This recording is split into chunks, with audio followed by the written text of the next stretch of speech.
1/3 of the UK population will experience back pain this year, and 80% of the population will experience back pain in their lifetime. Some of you are probably experiencing back pain right now. People with back pain may go to see a doctor or another healthcare professional about their pain, and they may be asked to rate their pain on a scale of 1 to 10 or fill in a short questionnaire about their pain, the intensity and how it affects their ability to do things. Questionnaires are being used more and more commonly within healthcare. Literature shows that just by getting someone to fill in a questionnaire, this might influence whether they get better. But how is this possible? My PhD looks at how health questionnaires might influence people's pain levels. My first review of the literature looking at patients' pain and the use of health questionnaires found that questionnaires could be used in the initial consultation to assess patients' pain and to help clinicians decide on treatment. They can be used throughout the treatment to see how a patient is progressing and to evaluate and potentially change treatment. Questionnaires were thought to influence the interaction between patients and clinicians, their satisfaction levels, and even their pain levels. But how is this possible?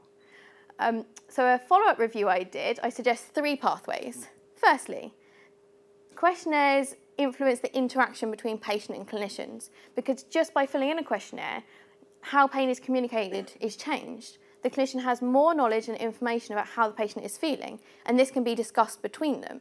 This increased communication is thought to improve patient satisfaction, which can also improve adherence to treatment and exercises, and patients' pain may improve.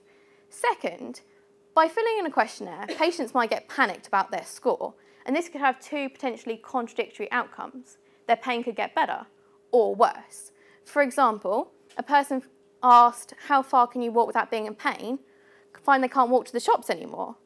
For some, this spurs them into action. They adhere to their treatment, they adhere to their exercises, their pain gets better. For others, this realisation makes their pain worse. They decide they're not going to try walking to the shops anymore, and by reducing their activity and not using their muscles, their pain gets worse. Thirdly, by filling in a questionnaire how patients think about their pain and their ability to manage their pain, this can change. And by getting them to fill out questionnaires throughout the treatment, a patient can see their progress. So they say, oh, my pain was a 7 out of 10, but after doing my exercises for 2 weeks, it's now a 5 out of 10. The last stage of my PhD is going to be testing these 3 pathways. I'm going to see if health questionnaires influence pain levels, if so, how? And the outcome of this will be used to ensure that questionnaires are used appropriately in the care for people with back pain, which affects so many people in the UK today. Thank you.